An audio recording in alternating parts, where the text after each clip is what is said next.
Hello Bitzbrood, it's Craig from Bitzbox.co.uk here with a White Dwarf video. So Ingrid's off at the moment, she'll be back very soon.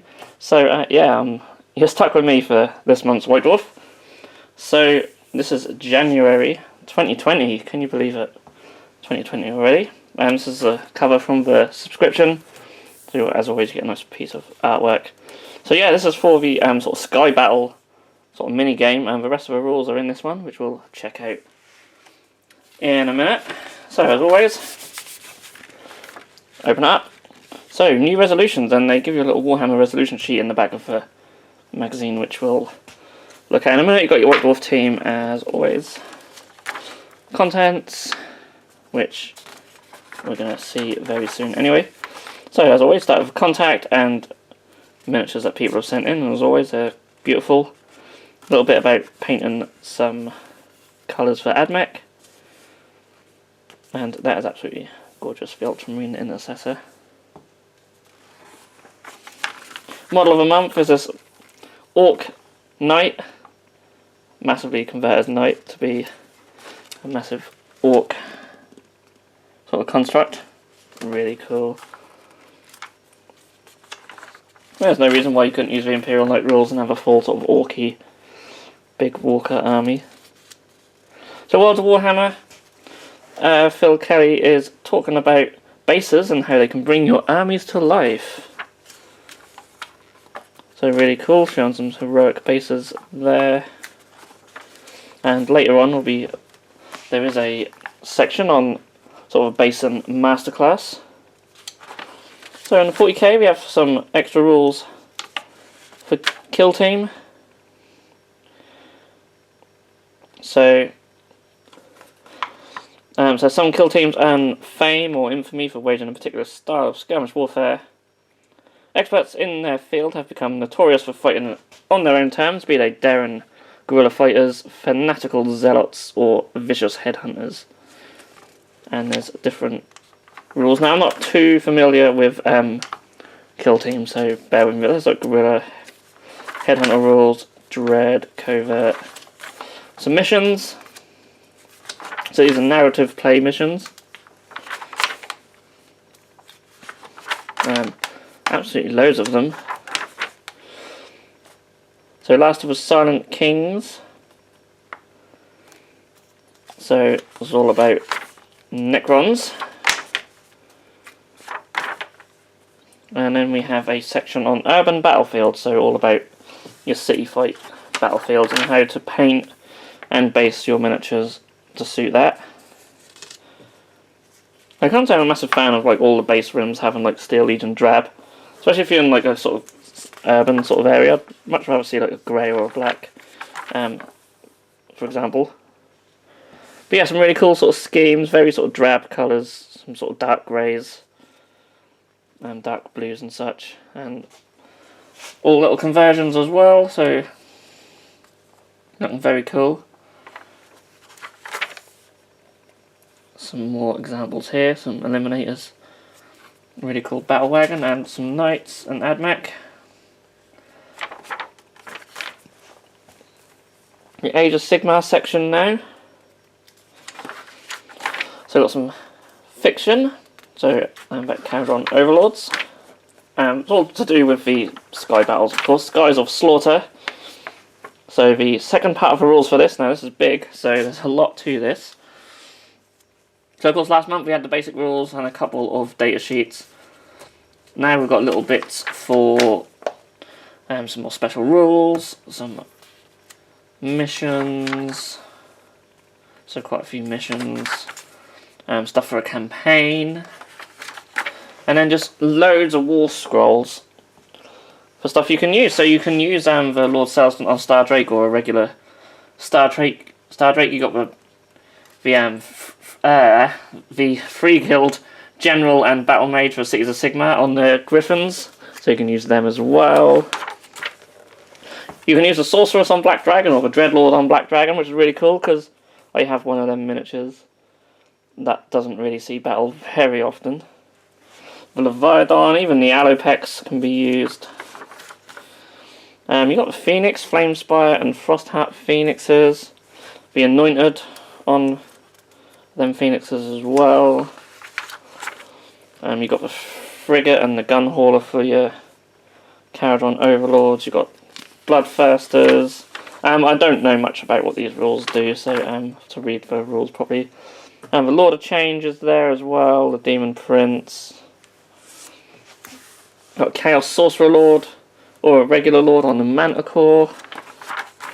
You've got the Chimera, the Zombie Dragon, a Ghoul King on a Zombie Dragon. You've got a Terrorgeist. You've got a Ghoul King on a Terrorgeist. You've got a Vampire Lord on a Zombie Dragon. You've got the Mega Boss on the Maw Crusher.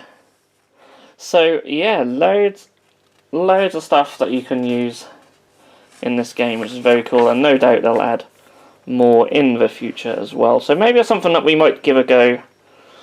We might give it a go on the channel in the near future. If they're nice and quick and easy games, they could be good fun.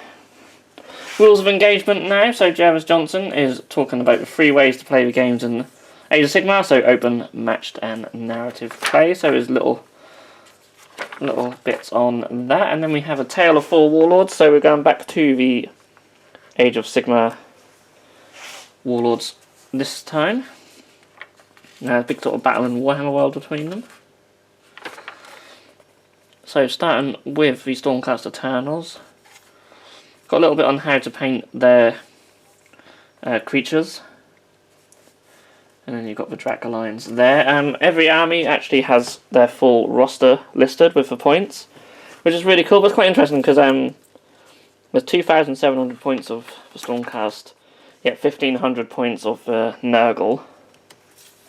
But the Nurgle army is looking gorgeous. I love the miniatures. Just the colour scheme is just stunning. The nice sort of bright striking blue. So creatures of sky and sea. So the Idoneth Deepkin. And I think they've got some sort of Sylvaneth and stuff allied in as well. They've got 3,360 points. And then the Gloomspite Gits, they've got some Squig Gobbers. So really cool. I'm actually going to build and paint mine very soon as well. I'm finally getting around to it. There's a Gargantuan, or Colossal Squig, I think it's called. Yeah, the Colossal Squig is in there as well. 3,470 points for this one. Of course, the Colossal Squig, and I got a few Manglers are a lot of points. Next up we have a battle report I just saw. I think the pages are stuck together there. Come on. Oh, there we go. Destroy the Nexus. So this is the Ossiarch Bone Reapers versus the Ogre Maw tribes. 2 really awesome looking armies there. I do feel like this Ogre army is really just sort of shoved together to try and get all in shot. So you can't see a lot what's going on there. But they do have a massive sort of big blob of 12 ogres, which is really cool as well. And this is a board they're fighting on. So really, really beautiful scenery. I think it's all scratch built stuff, but don't quote me on that. Really awesome though. I'd love to see some sort of more themed sort of scenery kits come out for other armies, but as always, beautiful board, beautiful armies, and yeah, as always as well, I'll flick through the battle report just in case you guys don't want the result given away. I don't really want the result given away either. I want to read through it properly later on. So we're going into glory points. This is for Warhammer Underworlds, of course. So we've got a sort of guest poster this time. So talking about sort of preparing for tournaments, getting your deck ready for that. So I haven't played this game for so long. No, I'll have to get back on that as well. There's a bit of fiction to go with it as well. Do you have some new rules for Blackstone Fortress?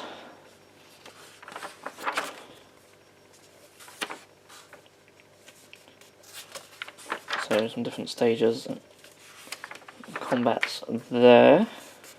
Quite a lot. And then we have a Basin Masterclass, which I mentioned earlier on. So Got all like different base materials, different ways of painting like your industrial Necromunda bases. So all that little step by step for that. It's really cool. Creating bases for armies.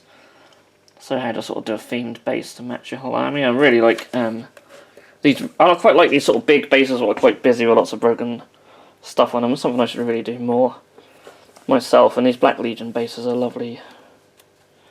Really cool. I mean, last year I said I was going to do more to base, and I've sort of done a little bit more with some of them to a degree. It's just finding the time to really put that effort in. I love these as well, for little steps. And they're really cool. And then they've got like loads of like the same bases, sort of different colours, so sort of showing you how you can build them up pretty much the same, but then paint them differently to get a different effect. And then sort of these ones are all about interacting with the environment, so they tie really nicely into the miniatures rather than looking sort of a separate entity altogether. So new year, new armies. There's a little section all about sort of creating new armies. So it's a studio army painter, Nathan Trolley, and his friend Thomas painted this army of Nurgle demons over a course of just 3 days. Impressive, eh? And yeah, I would say so. And I really love the sort of high quality army shots they've got in this section as well. And the background just works beautifully with them. And I really love this picture of the Deepkin. I think it's a really good example of awesome miniature photography. So yeah, if you're a sort of proper photography nerd, you'll appreciate that very well. I really like sort of I'm not sure if they film them or they photo them in front of these backdrops or whether they add them in after they. Who knows? But yeah, beautiful Deepkin army. I love the green. And then we've got some red scorpions as well. Another beautiful photo of them. And some Tau. So yeah, this is like really nice little showcases of some armies. Then Middle Earth, we've got a terrain showcase showing off these beautiful Rohan houses. Look at them. I've resisted the urge to get any, but they are just stunning, aren't they? So a little bit about making a burnt out house as well, chopping it up and adding some beams. I think that's a really cool idea.